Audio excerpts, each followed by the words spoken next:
I now give the floor to the distinguished representative of Pakistan to introduce an address by the head of government. Mr. President, I have the great honor to introduce a recorded statement by His Excellency Mr. Imran Khan, the Prime Minister of the Islamic Republic of Pakistan. Bismillah ar-Rahman ar-Rahim. Iyaka na'budu wa iyaka nasta'in. Mr. President, I congratulate you on assuming the presidency of the 76th session of the General Assembly. I also wish to express appreciation for the significant achievements of your predecessor, Volkan Bozkır, who guided the Assembly skillfully under the difficult circumstances imposed by the COVID-19 pandemic. Mr. President, the world is facing triple challenge of the COVID-19, the accompanying economic crisis, and the threats posed by climate change. The virus does not discriminate between nations and people, nor do the catastrophes imposed by uncertain weather patterns. The common threats faced by us today not only expose the fragility of the international system, they also underscore the oneness of humanity. By the grace of Almighty Allah, Pakistan has been successful so far in containing the COVID pandemic. Our collaborated strategy of smart lockdowns helped save lives and livelihoods and kept the economy afloat. Over 15 million families survived through a social protection program of Asas. Mr. President, climate change is one of the primary existential threats that our planet faces today. Pakistan's contribution to global emissions is negligible, yet we are among the 10 most vulnerable countries to the effects of climate change in the world. Being fully aware of our global responsibilities, we have embarked upon game-changing environmental programs, reforesting Pakistan through our 10 billion tree tsunami, preserving natural habitats, switching to renewable energy, removing pollution from our cities, and adapting to the impacts of climate change. To address the triple crisis of COVID pandemic, economic downturn, and climate emergency, we need a comprehensive strategy that should include, number one, vaccine equity. Everyone, everywhere, must be vaccinated against COVID, and as soon as possible. Two, adequate financing must be made available to developing countries. This can be ensured through comprehensive debt restructuring, expanded ODA, redistribution of unutilized SDRs, and allotment of a greater proportion of SDRs to developing countries. And finally, provision of climate finance. Three, we must adopt clear investment strategies which help alleviate poverty, promote job creation, build sustainable infrastructure, and of course, bridge the digital divide. I propose that the Secretary General convene an SDG summit in 2025 to review and accelerate implementation of sustainable development goals. Mr. President, because of the plunder of the developing world by their corrupt ruling elites, the gap between the rich and the poor countries is increasing at an alarming speed. Through this platform, I've been drawing the world's attention towards the scourge of illicit financial flows from developing countries. The Secretary General's high-level panel of financial accountability, transparency, and integrity called the FACTI panel has calculated that a staggering $7 trillion in stolen assets are parked in financial haven destinations. This organized theft and illegal transfer of assets has profound consequences for the developing nations. It depletes their already meager resources, accentuates the levels of poverty, especially when laundered money puts pressure on the currency and leads to its devaluation. At the current rate, when the FACTI panel estimates that $1 trillion every year is taken out of the developing world, there will be a mass exodus of economic migrants towards the richer nations. What the East India Company did to India, the crooked ruling elites are doing to the developing world, plundering the wealth and transferring it to Western capitals and offshore tax havens. And Mr. President, retrieving the stolen assets from the developed countries is impossible for poor nations. The rich countries have no incentives or compulsion to return this ill-gotten wealth. And this ill-gotten wealth belongs, remember, to the masses of the developing world. I foresee in the not-too-distant future, a time will come when the rich countries will be forced to build walls to keep out economic migrants from these poor countries. I fear a few wealthy islands in the sea of poverty will also turn into a global calamity like climate change. The General Assembly must take steps meaningfully to address this deeply disturbing and morally repugnant situation, naming and shaming the haven destinations and developing a comprehensive legal framework to halt and reverse the illicit financial flows are most critical actions to stop this great economic injustice.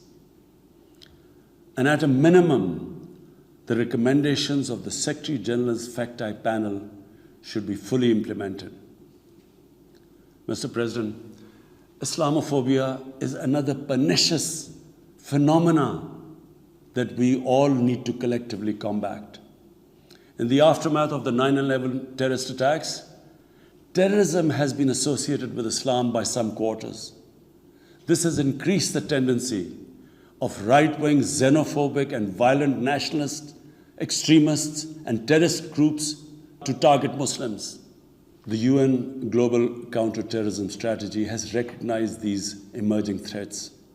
We hope the Secretary General's report will focus on these new threats of terrorism posed by Islamophobes and right-wing extremists. I call on the Secretary General to convene a global dialogue on countering the rise of Islamophobia. Our parallel efforts at the same time should be to promote interfaith harmony, and they should continue. Mr. President, the worst and most pervasive form of Islamophobia now rules India. The hate-filled Hindutva ideology propagated by the fascist RSS BJP regime has unleashed a reign of fear and violence against India's 200 million Muslim-strong community. Mob lynching by cow vigilantes, frequent pogroms such as the one in New Delhi last year, discriminatory citizenship laws to purge India of Muslims, and a campaign to destroy mosques across India and obliterate its Muslim heritage and history are all part of this criminal enterprise. New Delhi has also embarked on what it ominously calls the final solution for Jammu and Kashmir dispute. It has undertaken a series of illegal and unilateral measures in occupied Jammu and Kashmir since 5th August 2019. It has unleashed a reign of terror, by an occupation force of 900,000. It has jailed senior Kashmiri leadership, imposed a clampdown on media and internet, violently suppressed peaceful protest, abducted 13,000 young Kashmiris and tortured hundreds of them. It has extrajudicially killed hundreds of innocent Kashmiris in fake encounters and imposed collective punishments by destroying entire neighborhoods and villages. We had unveiled a detailed dossier on gross and systematic violations of human rights by the Indian security forces in occupied Jammu and Kashmir. This repression is accompanied by illegal efforts to change the demographic structure of the occupied territory and transform it from a Muslim majority into a Muslim minority. Indian actions violate the resolutions of the United Nations Security Council on Jammu and Kashmir. They clearly prescribe, the resolutions clearly prescribe that the final disposition of the disputed territory should be decided by its people through a free and impartial plebiscite held under the UN auspices. India's action in occupied Jammu and Kashmir also violate international human rights and humanitarian laws, including the Fourth Geneva Convention, and amount to war crimes and crimes against humanity. It is unfortunate, very unfortunate, that the world's approach to violations of human rights lack even-handedness and even are selective. Geopolitical considerations or corporate interests, commercial interests, often compel major powers to overlook the transgressions of their affiliated countries. Such double standards, and the most glaring in case of India, where this RSS BJP regime is being allowed to get away with human rights abuses with complete immunity. The most recent example of Indian barbarity was the forcible snatching of the mortal remains of the great Kashmiri leader, Sayyid Ali Shah Gilani, from his family, denying him a proper Islamic funeral and burial in accordance with his wishes and the Muslim tradition. Devoid of any legal or moral sanction, this action has been against the basic norms of human decency. I call on this General Assembly to demand that Sayyid Gilani's mortal remains be allowed to be buried in the cemetery of martyrs with the appropriate Islamic rites. Mr. President, Pakistan desires peace with India as with all its neighbors. But sustainable peace in South Asia is contingent upon resolution of the Jammu and Kashmir dispute in accordance with the relevant United Nations Security Council resolutions and the wishes of the Kashmiri people. Last February, we reaffirmed the 2003 ceasefire understanding along the line of control. The hope was that it would lead to a rethink of the strategy in Delhi. Sadly, the BJP government has intensified repression in Kashmir and continues to vitiate the environment by these barbaric acts. The onus remains on India to create a conducive environment for meaningful and result-oriented engagement with Pakistan. And for that, it must do, number one, reverse its unilateral and illegal measures instituted since 5th August 2019. Secondly, stop its oppression and human rights violations against the people of Kashmir. And three, halt and reverse the demographic changes in the occupied territory. It is also essential to prevent another conflict between Pakistan and India. India's military buildup, development of advanced nuclear weapons, and acquisition of destabilizing conventional capabilities can erode mutual deterrence between the two countries. And now, Mr. President, I want to talk about Afghanistan.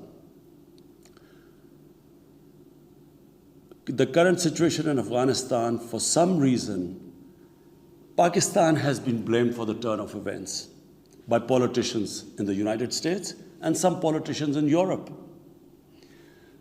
From this platform, I want them all to know the country that suffered the most, apart from Afghanistan, was Pakistan when we joined the US war on terror after 9/11. 80,000 Pakistanis died. $150 billion was lost to our economy. There were 3.5 million internally displaced Pakistanis. And why did this happen? In the 80s, Pakistan was a frontline state in fighting against the occupation of Afghanistan. Pakistan and the United States trained Mujahideen groups to fight for the liberation of Afghanistan. Amongst those Mujahideen groups were Al-Qaeda, were various groups from all over the world. They were Mujahideen, Afghan Mujahideen. These were considered heroes. President Ronald Reagan invited them to White House in 1983. And according to news items, he compared them to the founding fathers of the United States. They were heroes.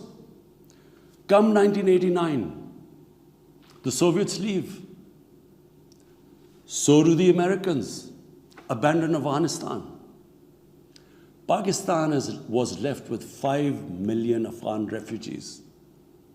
We were left with sectarian militant groups which never existed before.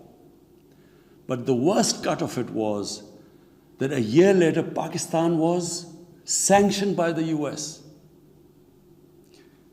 We felt used. Fast forward 9/11, Pakistan is needed again by the US because now their US-led coalition is now invading Afghanistan, and it could not happen without Pakistan providing all the logistical support. What happened after that? The same Mujahideen that we had trained that fighting foreign occupation was a sacred duty, a holy war, or jihad, they turned against us. We were called collaborators. They declared jihad on us. Then all along the tribal belt bordering Afghanistan, the Pakistan semi-autonomous tribal belt, where no Pakistan army had been since our independence, they had strong sympathies with the Taliban, Afghan Taliban, not because of their religious ideology, but because of Pashtun nationalism, which is very strong. Then there were 3 million Afghan refugees still in Pakistan, all Pashtuns, living in camps, 500,000, the biggest camp, 100,000 camps. They all had affinity and sympathies with the Afghan Taliban. So what happened? They too turned against Pakistan. For the first time, we had militant Taliban in Pakistan. And they too attacked Pakistan government. When our army went in the tribal areas for the first time in our history, whenever an army goes into civilian areas, there's collateral damage. So there was collateral damage, which multiplied the militants to seek revenge. But not just that. The world must know that in Pakistan, there were 480 drone attacks conducted by the US. 480 drone attacks. And we all know that drone attacks are not that precise. They cause more collateral damage than the militants they are targeting. So, who did the people whose relatives were being killed? Who did they seek revenge? Against Pakistan. Between 2004 and 2014, there were 50 different militant groups attacking the state of Pakistan. At one point, people like us were worried that will we survive this? There were bombs going all over Pakistan. Our capital was like a fortress. Had it not been for one of the most disciplined army in the world and one of the best intelligence agencies in the world, I think Pakistan would have gone down. So when we hear this at the end, there's a lot of worry about in the US about taking care of the people who helped them, the interpreters and everyone who helped the US. What about us? The only reason we suffered so much was because we became an ally of the US, of the coalition in the war against Afghanistan, where there were attacks being conducted from Afghan soil into Pakistan. At least there should have been a word of appreciation. But rather than appreciation, imagine how we feel when we are blamed for the turn of events in Afghanistan.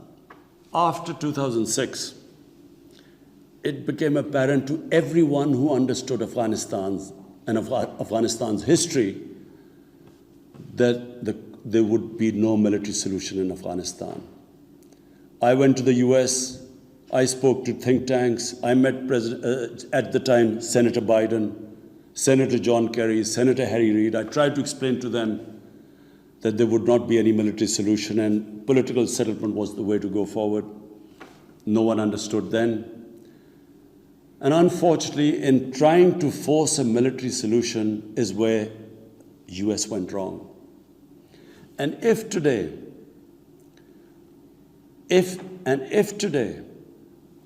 the world needs to know why the Taliban are back in power, all the world has to do is do a deep analysis of why 300,000 well-equipped Afghan army, and remember, Afghans are one of the bravest nations on earth.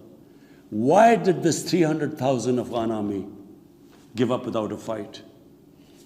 The moment a deep analysis of this is done, the world would know why the Taliban are back in power, and it's not because of Pakistan. So, Mr. President, right now, the whole world community should think, what is the way ahead? There are two paths we can take. If we neglect Afghanistan right now, according to the UN, half the people of Afghanistan are already vulnerable. And by next year, almost 90% of people in Afghanistan will go below the poverty line. There's a huge humanitarian crisis looming ahead. And this will have serious repercussions, not just for the neighbors of Afghanistan, but it will have repercussions everywhere if a destabilized, a chaotic Afghanistan again becomes a safe haven for international terrorists. The reason why the US came to Afghanistan in the first place. So therefore, there is only one way to go. We must strengthen this current government, stabilize it, for the sake of the people of Afghanistan. What have the Taliban promised? They will respect human rights. They will have an inclusive government. They will not allow this soil to be used by terrorists. And they have given amnesty. Now, if the world community incentivizes them, encourages them to walk this talk, it will be a win-win situation for everyone. Because these are the four things that in Doha, when the US was talking to the Taliban, these were the conditions the dialogue was all about. So if the world can incentivize them to go this direction, then after all, this 20-year of presence, of coalition presence in Afghanistan would not be wasted, because Afghan soil would not be used for international terrorism. So I end my talk, Mr. President, by urging everyone that this is a critical time for Afghanistan. You cannot waste time. Help is needed there. Humanitarian assistance has to be given there immediately. And the Secretary General of the United Nations has taken bold steps I urge you to mobilize the international community and move in this direction. Thank you.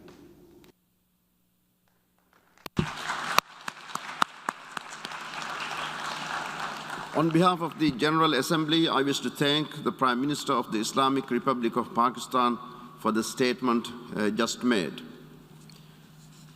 The Assembly will hear an address by His Excellency Irakli Garibashvili, Prime Minister of Georgia.